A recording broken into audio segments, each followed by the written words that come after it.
Danny Flexen here for Seconds Out. Delighted to be joined by Nick Ball. And this is part of a new series we're doing on Seconds Out. We've picked out 10 unbeaten prospects to watch in 2021.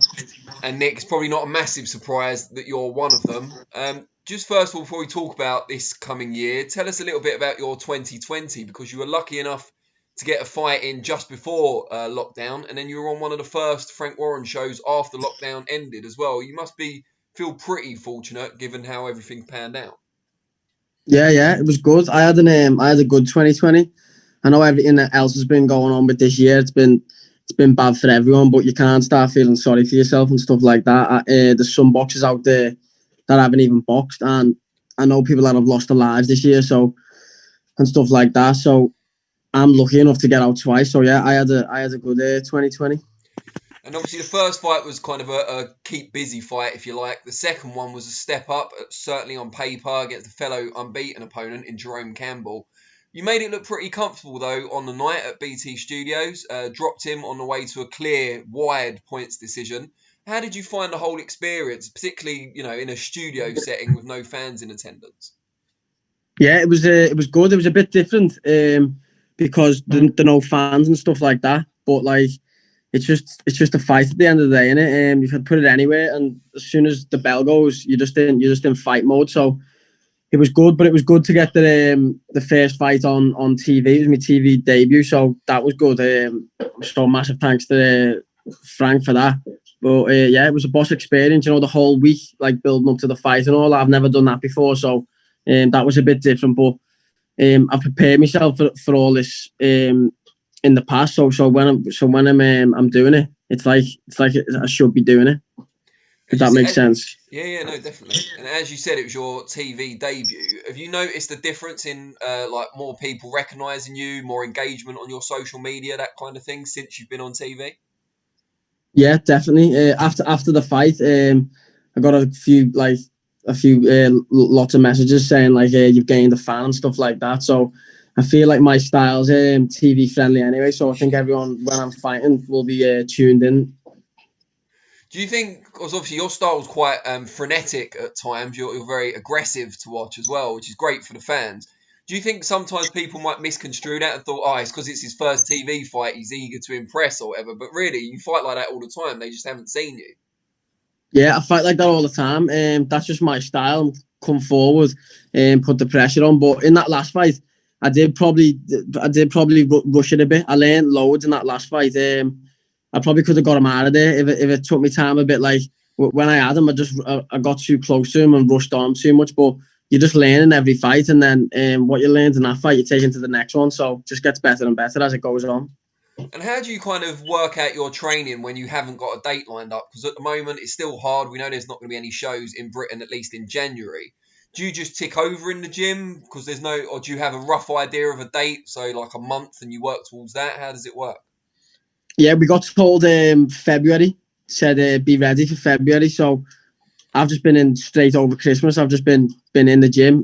But with training with me, I just train all year round the way I'd train for a fight. Obviously I don't go full on, but I'm training every single day. So this boxing, it's like an all year round thing. You've got, yourself, you can get a call up in 2 weeks saying, do you want to fight on this show? And if you're not ready, you can't take it. So you've got to be ready all year round. It's not just the 8-week camp thing. It's all year round thing, isn't it? But then that's the dieting side as well. Do you find that quite tough? The fact you have to maintain that, especially now, to be ready at a moment's notice? Yeah, I love my food, mate. So over Christmas I had a lot of nice food and that, but I'm still staying on top of my training as well. So, but then when I get the call for a fight, when I know, that's when I'll lock in on my diet then and proper really get disciplined and strict on my diet.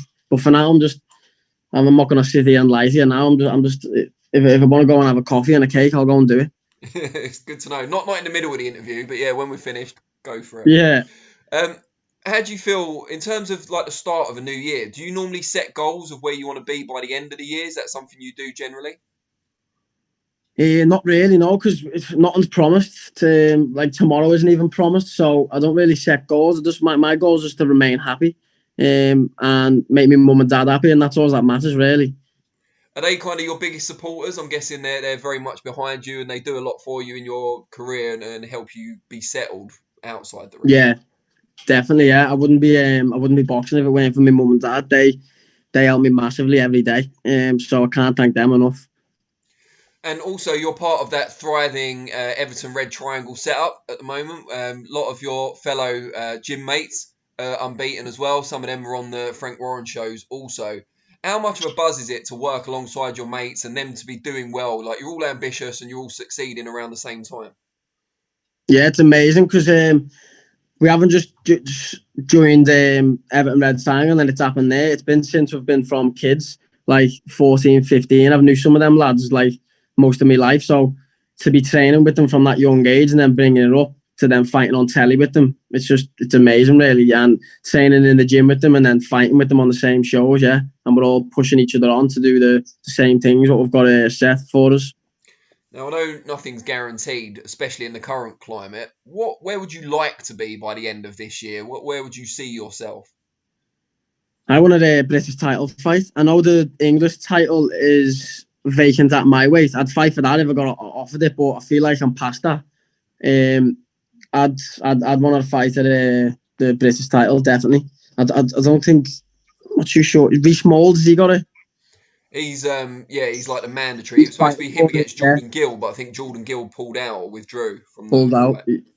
I've seen that, yeah. So I don't see why I couldn't step in and fight REECE for it because we've got the same record. You think he's 13-0 with 6 KOs? I'm the exact same, so it'd be wrong not to.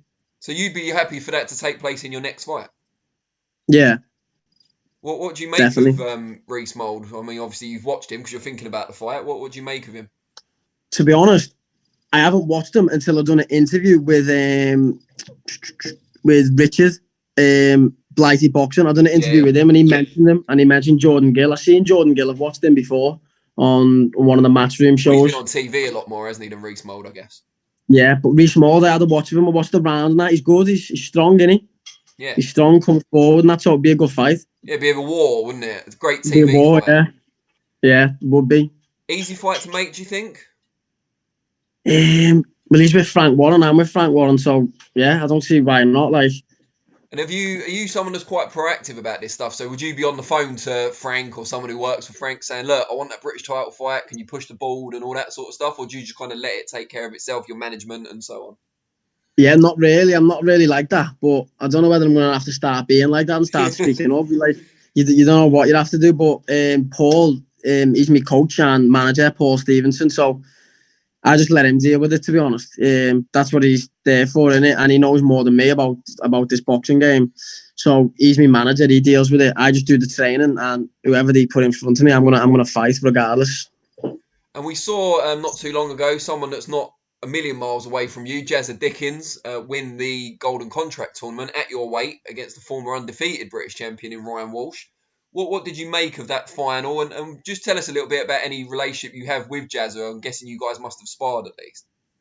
Yeah, I used to train with Jazza, didn't I? He was in our gym for a while before me. Of course, he was in ERT. Yeah, sorry. Yeah. So when I went there, he was already there. But yeah, he's a boss lad, Jazza, and he deserves that. He deserved that win and winning that because he's very dedicated and he trains hard. And I know he trains hard because I've trained alongside him. There's some boxers out there who are doing this boxing, but they're not really doing it. They're doing it, but they're not really wanting to do it. They're not really putting the work in. And with Jazza, he really does put the work in, like me. Yeah, he's incredibly dedicated, isn't he? You have to be happy for him to have achieved massively. What he has already. But do you still do any work with him now? Do you ever spar him? No, he's in Derry Matthews' gym, isn't he? So yeah. I'm in Paul's. No, we haven't sparred since he's moved gym. Like, no. How does that work in terms of sparring? Is it mostly in-house for you at this stage, or do you travel out, or do people come into you? Yeah, at this stage, we've had people from other gyms. We've went to other gyms, but with this year, we've had it in-house. And for me, last fight, it was in-house because no one really wants to mix gyms, do they? And we couldn't anyway. Stick to the rules and stuff like that.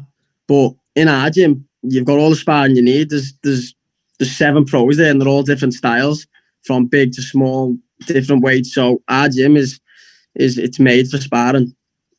Good stuff. And just before I let you go, I know I asked you this last time we spoke, but it's always good to remind people, how can they find you on different social media platforms and keep up with what you're doing? On Instagram, it's Nick Ball, 2 underscores, and Twitter, it's Nick_Ball 97. Great stuff. Well, hopefully you'll nail down that British title shot, but if not, we'll see you either way in February, fingers crossed, and look forward to watching you in action again on TV. Yeah, nice one, Danny. Appreciate it. Cheers, Nick. Take care, mate. See you later. Bye.